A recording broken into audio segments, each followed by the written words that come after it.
Hi everybody, it's Will NY4, and I'm back with my second step-by-step tutorial on building Outpost for production in Starfield. Today we're going to be making Vytinium fuel rods, and I'm showing you my finished Outpost. And as you can see, it is filled with fabricators and cargo links. It's a very complex operation. It generates substantial credits, and I'm going to show you how to do it. So, of course, to make Vytinium fuel rods, the most complicated uh, product to make, you require 10 different materials, and you have to make several subcomponents in order to make the final finished product of Vytinium fuel rods. So I'm using a plan that's pretty much common around the internet, which is I'm going to Parima for two different moons and a planet in Parima to get the materials that you see. Then Katydid for andesite and silver. The only place you can get andesite is on Katydid. Kodos for solvent. Of course, Vytinium is coming right here on Decaron. So you can see from this aerial view how complicated this outpost is. And just so you know how it works, the cargo links around the outside of the area funnel their materials into this big container, which is the spice container I'll talk about in a second. From there, they are distributed to sorters from Magnus to Magnate here, and then linked to fabricator for zero wire, nuclear fuel rod, semi-metal wafers, andesite wafers, and finally Vytinium fuel rods. The finished fuel rods are then sold with this seller kiosk here. Excess materials are skimmed off the top and they are sold here. So let me tell you specifically the mods that I'm using. Magnus the Magnate Outpost Production Shenanigans provides the sorters, the skimmers, and the sellers. It is the only mod that does anything like this. Unfortunately, it's only available on PC. Spice, not a Dune mod, supplies these terrific stainless steel containers that you can see come in different sizes, 75K, the little ones are 10K, these mediums are 25K. They are all-purpose containers, which makes them extremely useful and efficient for establishing your outpost. MaxTex provides the ultimate advanced reactor, and in my case, I chose one that provides 100,000 power. I need 2,000 roughly for this outpost, and he makes one that's 10,000, but I decided, what the heck, I'd go for the big time. Next is B.A.S.E building advanced space encampments, and I use that mod in this settlement, this outpost, to provide the concrete floors that you see. And another feature of the mod is the dome that builds a dome around the entire outpost and makes it possible to work here without a spacesuit. Finally, we have Darkstar Astrodynamics from Wicked Gaming. This is the only mod that I'm using that is also easily available for Xbox players. Now, it is primarily a shipbuilding mod, and also had this additional feature that provided this nice little spaceship for me. But Wicked Gaming recently released the availability of cargo links. So I'm going to be replacing all these cargo links that you see and the other ones out in my outpost with his new cargo links, which have several really advantageous features, and we'll test to see whether they really work. So it would be quite overwhelming if I attempted to rebuild this entire outpost for you step by step. It would be hours, believe me. So here's what the plan that I think that I'm going to use. First of all, we're going to do a quick lightning visit to the different locations so you can just see how things have been set up. I'm not going to show you guys how to place extractors and how to link them up to containers and link the containers to cargo links. You all should know how to do that. But I think you should just see what the different planets look like and what that setup is. Then we're going to go back in time to when this outpost was half built, and I'll build certain of the components so you can see how to do it. And that should be enough guidance so that you can be able to do it yourself. So, okay, our next step will be Parima 5C. So this is Parima 5C, and I am mining antimony, gold, and copper. Everything gets funneled into this one container, then linked to the cargo link. Here we are on beautiful Parima 2, where cesium is being extracted and then linked to our cargo link. This is Parima 4D, and plutonium and uranium are mined here and again distributed to the cargo link.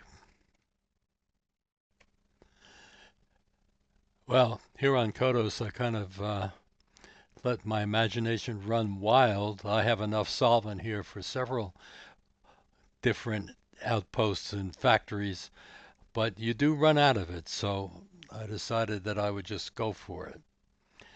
But again, you can see that they are all linked together to this one container, which then links to the cargo link. Here on Katydid, I was really lucky to find the seam between the hills and the frozen plains, so I'm getting my silver up here on the mountains, and down below is the andesite, which is critical for andesite wafers and Vytinium fuel rods. Both of them go into containers and connect to a cargo link. So now let's go back to Decaron and get started with the actual manufacturing process. We're back on Decaron, and I have gone ahead and set up these cargo link interconnections. You can see this is the one for cesium at Parima 2, and then I've gone ahead and linked the incoming containers to the big spice container, which is sitting right here. Okay, well, this is actually now a review of Darkstar Astrodynamics cargo links. Now you can see they look very different from standard cargo links. They even have a workbench and research station right on the cargo link, which is just great. But here's the real difference. You can see this a capacity of 100,000. Now, guys, that is terrific. And then you see this cargo ship, which always drove me crazy. Look at the size of this thing. And it only had a capacity of 300 or 500. Wikigaming's increased the capacity to 10,000. So now, in my experience, that eliminates all of the problems with cargo links and container size, and the fact that there's backups and clogs and the system breaks down. And if we go over here to my big spice container, you'll see that I'm getting a very good supply of materials. And by the way, I have not modified the weights of anything. This is plain vanilla weights. You can see that we're only up to 3,500 over a capacity of 75,000. So this is perfectly fine to create a nice production flow. So I think that Wikigaming should be complimented. That is really fantastic. So now to get to the heart of the step-by-step. As I mentioned, this factory is not completely built out. It's got a lot of fabricators, but here's the system that I have set up. each of these sorters are sorting a different material. Nothing's coming into them now, so everything is showing red. These sorters are each linked to its container, and the container is then linked to the proper fabricator. So here's what I'm going to do. I'm going to take out the last one in the line here, which is silver. I'm going to delete that. And I'm going to delete its container. So now I'm going to go and I'm going to build a silver sorter.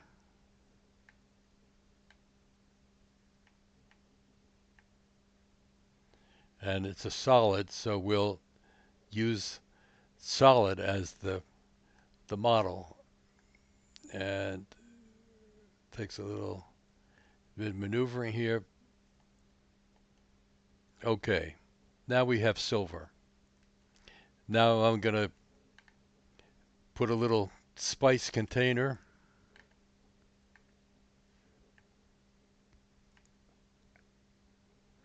No foundation, so it will go right on the platform. I'm going to build that there, and now create an output link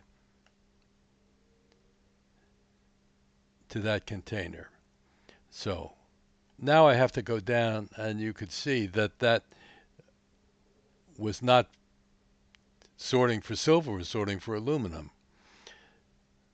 Okay, I have to go down to the end of the row here, and now go in and activate this to sort for silver.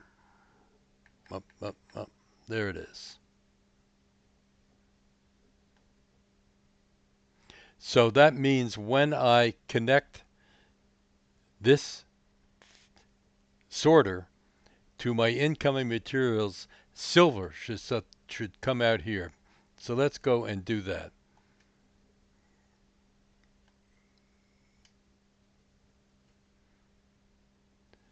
So the silver should be in this container. I'm going to now take it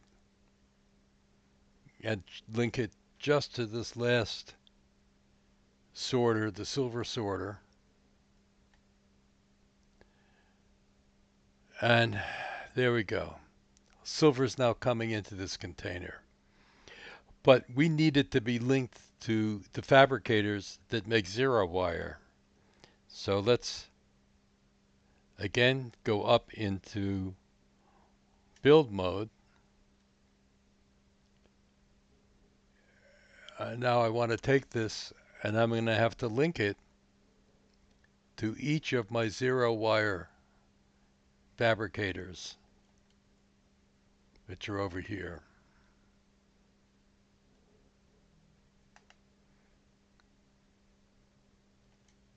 And I'm assuming you guys know how to put up a single fabricator. That, you know, there's just the menu, you place it down, that's it. Now I'm going to stop here because you don't want to watch me do this 10 times. Okay, I've successfully linked this silver container up with my zero wire fabricators, and actually for purposes of illustration, I think I am going to build another fabricator for zero wire. It's all the way down here,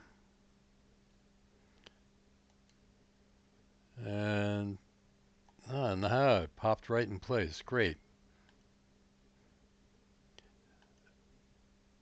So now I have to go back and link the silver that I just did with that simple fabricator. Now I have to find copper, and it should be one of these. Oh, copper is right there. Okay.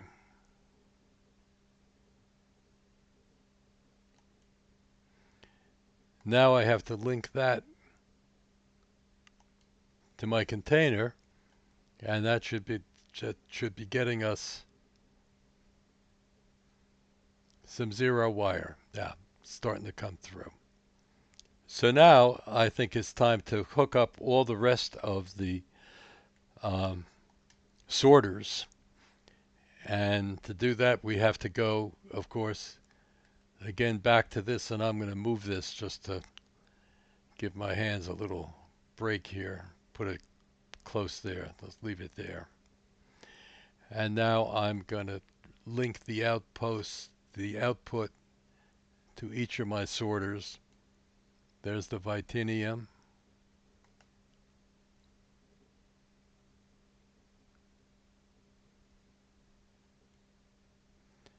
Uranium.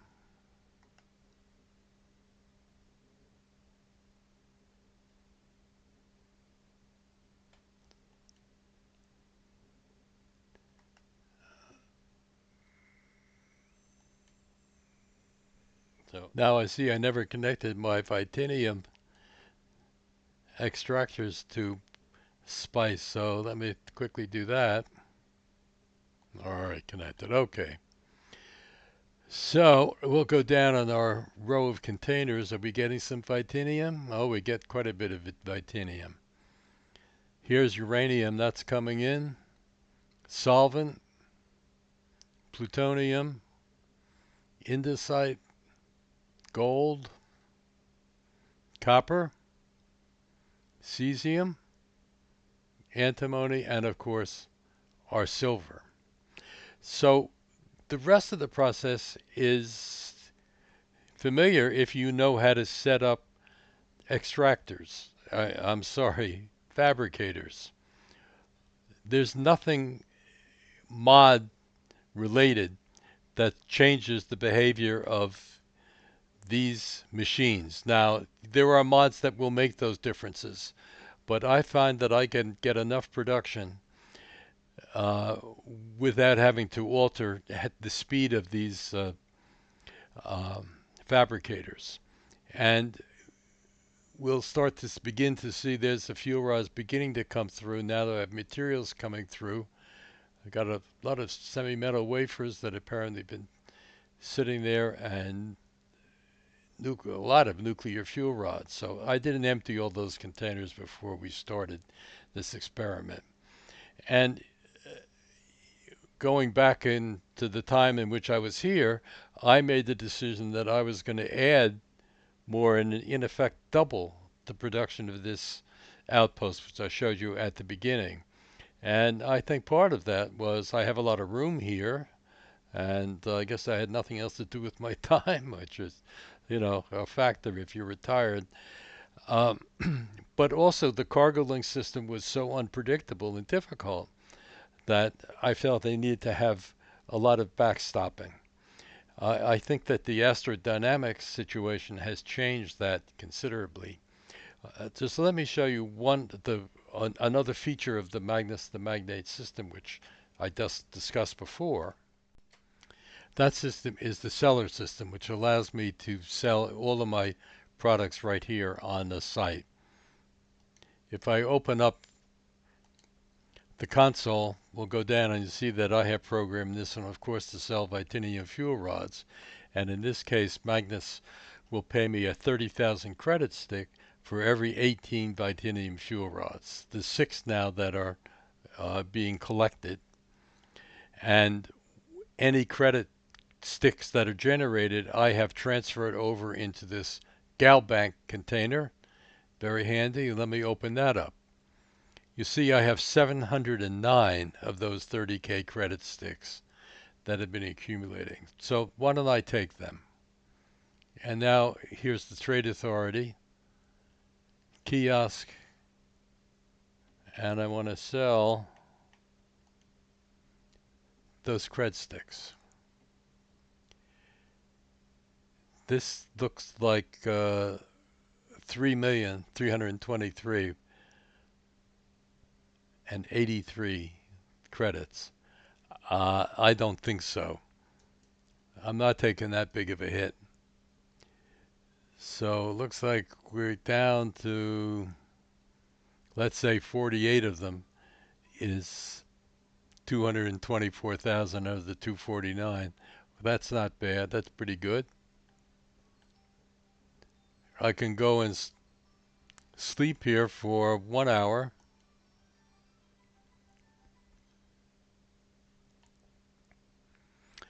Come back and trade authorities reset, rinse and repeat. Millions of credits possible. So that is how the seller system works. And I could create seller kiosks for the excess material if fuel rods and andesite wafers and zero wire. You can see this becomes a money machine. The final component of Magnus's great Magnus the Magnate system is the skimmer and splitter category. Well, I've created a skimmer here. I built it from the build menu and programmed it for the console to skim for andesite. It will take 10% of any andesite that comes into that big distribution container in the middle there, and we'll send it into this small spice container that will then link to this seller. 93 units of andesite will sell for 10,000 cred stick. Andesite's very valuable. So let's get started here. We have to go up and we have to link our container to the skimmer. Okay, well, let's see. I don't know if anything has come in yet. Not yet. So I'm going to go and sleep for a couple hours because, of course, this depends on the cargo ships arriving and so on. So let's sleep.